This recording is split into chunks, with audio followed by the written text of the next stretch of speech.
But never gave a clear answer, to be honest. no, but he did. He said he can't answer why he is weak. He can only answer how he is weak, and that you can be weak in certain aspects of your life, but you can play up your strengths, and in that way you can be the strongest you can be. That's true. And he is mighty strong. But he has no sins to confess. Yeah, I don't think he sees them as sins. Right. And Gabe says that he himself is strong, that he's killed. And then he brings up the worst point to bring up. He's killed at the satellite station, but Negan calls him out on it, saying, "Yeah, you killed a bunch of sleeping guards." Right. And that's not even what he's talking about. He's not talking about killing. He's talking about strength in other ways. And I'm not entirely sure what ways he's speaking of, but then Gabe calls him out about was it Carl told us about the workers, told us about the wives you have, yeah, and that's his weak yeah. spot right there is the wives, and I think his wife in particular. I think that's what the episode was trying to show us. Exactly. Was that he cares a lot about his wife who he had cheated on and regrets, yeah. She was sick, he lied to, and then was not able to put her down when she turned. But I didn't buy it as that being enough of a confession. But it's a lot more than we expected too, because we thought he was gonna say nothing. Yeah, but it's really like it's just not. It's like a cookie cutter answer. That's true. Negan is making some really good points about society, about how people are stronger because of him. They have food, they have shelter, more than they could say before that. And like you said, this is when Gabe gets into all the other stuff, and it starts to chip away at him, starts to break him down. He says, "Lucille, give me strength."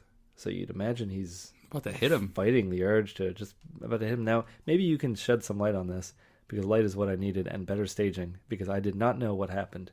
I know that Gabe grabbed the gun from behind Negan, from like in his back belt or whatever, in his pants. Right. But then I just saw someone kick someone, Gabe end up in another room, and like a gunshot or two go off. There's no gunshots at all, actually. Pretty sure I saw a gunshot. I didn't see any gunshot. What was the point? The point is like they didn't want to. I think but it looked like a mess. Even I think the reason why they didn't want to make it that much noise and have a gunshot is because the walkers would be coming in harder, because the herd would attract more of a herd. I mean, I watched it a couple times, and I'm pretty sure there were some gunshots. They didn't hit anybody, but then I heard Negan say, once he was in the other room, "You took your shot, you took two," and at that point, I was like, "Well, I don't know." And he missed both of them. Yeah, but I don't think he was trying to kill him. No, he wasn't. What he was trying to do at that point, like, why would you? You could even shoot him through the wall. I just found, but that's not what he wants to do. That's not what neither of them. Either of them wanted apparently, to do. They convinced each other not to kill each other, which is weird. It is insane because they both. I mean, Gabe more than Negan has a very good reason to kill the person he's in there with. Right. Gabe confesses that he let his congregation get killed, and then that's when Negan talks about his wife. So they both give a little bit. Gabriel's is much worse. Now that song give a little bit, it's in my head. And this was just that scene. The one thing I did like about this whole setup were the walkers, the hands reaching up over the windows. Like, that was a classic zombie shot. Yeah. And they pulled that one off pretty well. And I liked how Negan, for some reason, he knew about covering himself in zombie guts. And that was the exit plan the whole time. Yeah. So Gabe absolves him of his sins. Negan punches him in the nose, but lets him keep the gun. I remember, actually, I didn't want to go too far into this, because Negan actually admitted to actually rubbing one off just to calm down.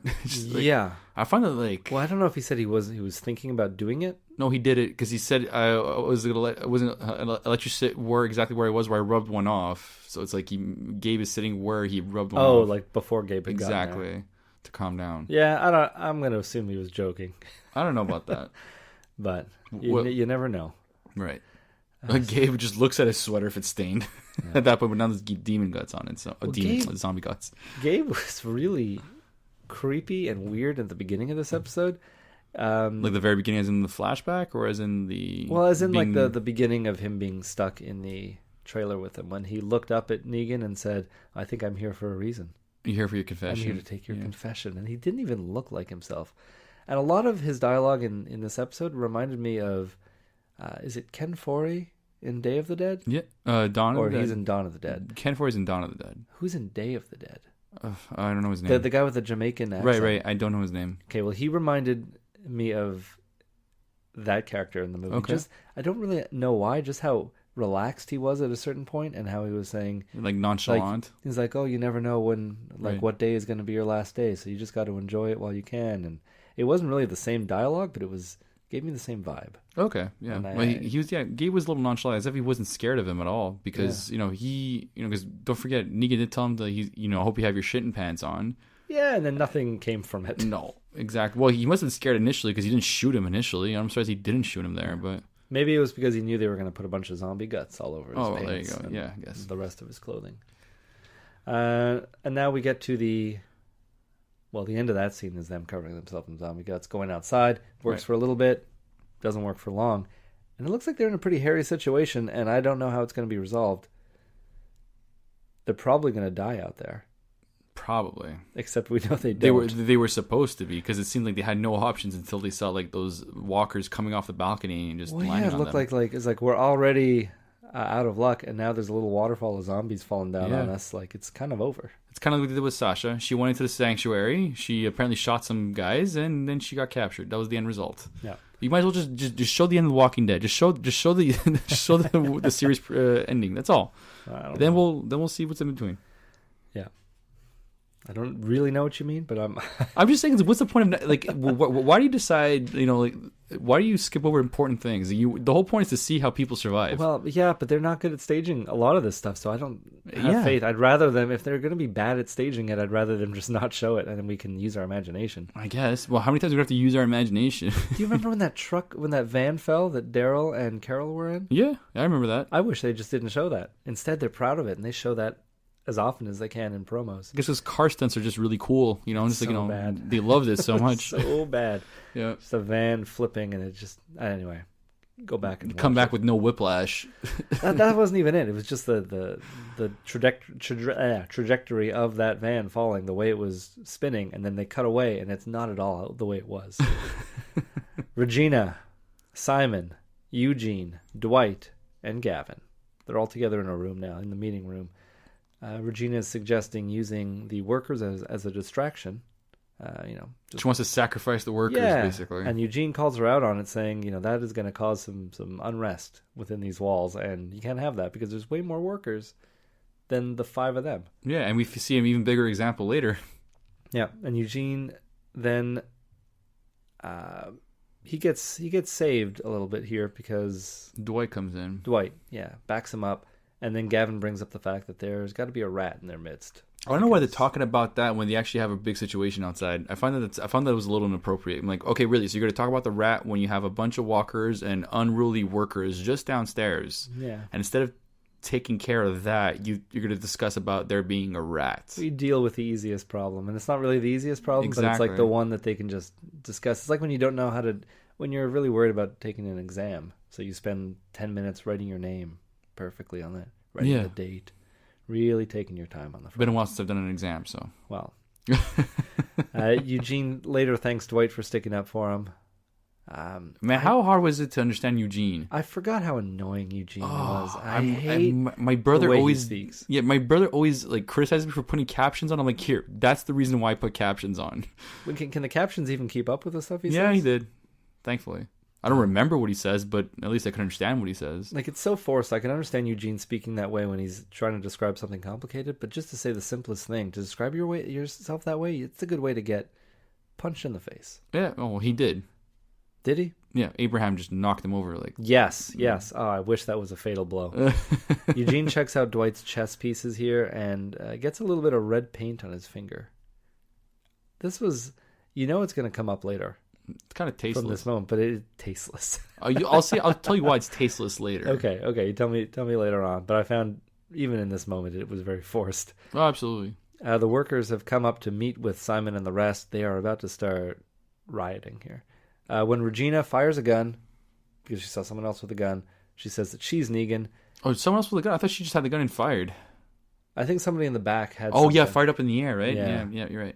And then Negan actually shows up, Negan and Gabe, so it turns out that they're fine. Yeah, they're fine. They just have to use your imagination. Outside. They just, crawled under a bench or something and then showed up. Yeah, settles the crowd down, takes Gabe away, has Gabe taken away to, I think, one of the rooms that Daryl was in. It was room 2, but it was a very, very small room, a little cell. And there's a woman in the crowd who says, "Thank God for you, Negan."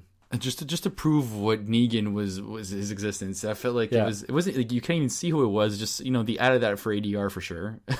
Yeah, and then just for Negan to have that smug look on his face, like he must have been so happy when somebody said that in front of Gabe. Right, point taken. You see, like just prove my point. And it was a little too on the nose with that one. During a meeting about who the rat is, Eugene now connects the red paint from the bag. There's a bag now that's put on the desk because somehow that's connected to the guns that were brought in. Yeah, I didn't get how that. It was really tasteless. Well, when you say tasteless, I think you are misusing that word. Tasteless is like when you're like showing needless rape or something. Like no.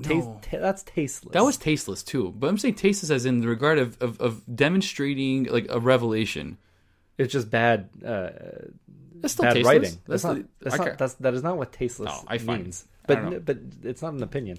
Well, whatever. It's just to say, like, I just didn't like the way that went about. It's just because it's how is that that red paint could have been anything. It could have been blood. It could have been anything. And I just don't see. I don't think it's enough to acquit him. Exactly. But that's what I'm saying. It's not enough. And then my brother's like, well, my brother's just like, well, everybody else got it. I'm like, yeah, we got it, but it's forced for you to get it. Yeah, it is definitely forced. That's what I don't like about it. I think I misused the word acquit before, but it's not enough to I'm currently using tasteless. My use of acquit was tasteless. Yeah, I just feel like when I say tasteless, because I find it, I just like when you say like that sour taste in your mouth, I'm just so like I get so angry with it, and that's why I call it tasteless. Those are so different. I know, but I mean. It's just I get so angry. There wasn't enough meat on those bones for me to put together what should have been happening, because they did make mention. They threw the bag down on the thing that said, "We tracked down the guns that they were using." I think it was actually Gabe's bag. Was it Gabe's bag? I think it was maybe Gabe's bag that he had because he still had guns. And he had a bag, or there was at least a bag they found. But that didn't make any sense. Where did that bag come from? We're expected to think that it came from. It was their own. They're saying it was their own. That's what they're saying. They said that, hey, we found these guns. Now we know where they got those guns. You know where they're from? They're from us. They're our guns. But they've raided their compound before. So how does that even dignify the fact that they have a rat? That's true. That's the thing. Well, maybe they know what guns they have at that specific location. What we're to believe here is that there's a connection being made now between Eugene and Dwight because of that little bit of red ink, and then that very accusatory stare that Eugene gives Dwight. And I don't know what that look means.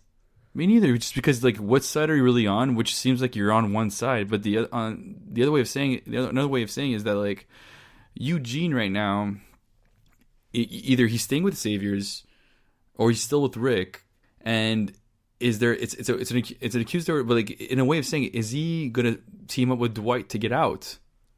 I don't know. I really do think that Eugene is going to do whatever is in his best interest to survive. Yeah, that's a given. Yeah, but the weird thing is that later when Negan tells Eugene to find out who it is, Eugene doesn't mention anything. He doesn't say anything, yeah. So it's very confusing, and I think I just don't know how to read. What was the ultimatum that Negan gave him? Did you take his notes? Oh, it was basically all Even if you're trying really hard, I'll still kill you. Yeah, well, that's the thing. Is like, he wants results. If we don't find out who the rat is, this whole thing is going to go up in a blaze of glory. It's going to be horrifying. Everyone's going to be dying. I'll do you the courtesy of killing you early, so you don't have to witness all of it. And it's like Eugene's about to cry. He does his little pouty face. His eyes water up. He's horrible. Now, there's a scene just a little before when he's looking at Gabe, when he realizes that Father Gabriel's been captured. Right. I don't know what to make of the look on Eugene's face there. So it's like, welcome to the team? Well, he looked confused. He looked sad. He was scared. Was he happy? Was he upset that something was ruining his plans? Did he ever have a plan? He's very derpy. Idea.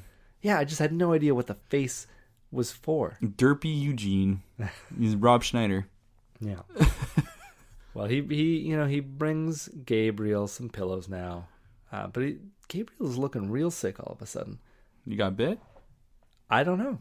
We don't know because you don't know what happened, right? Exactly. And I don't want there cannot be another flashback to a flashback. Oy. Like this whole episode was a flashback. It was or is it all happening at the same time? No, it's all happening at the same time. That's the reason why they show Rick and Daryl's narrative. It's because it's all happening at the same time.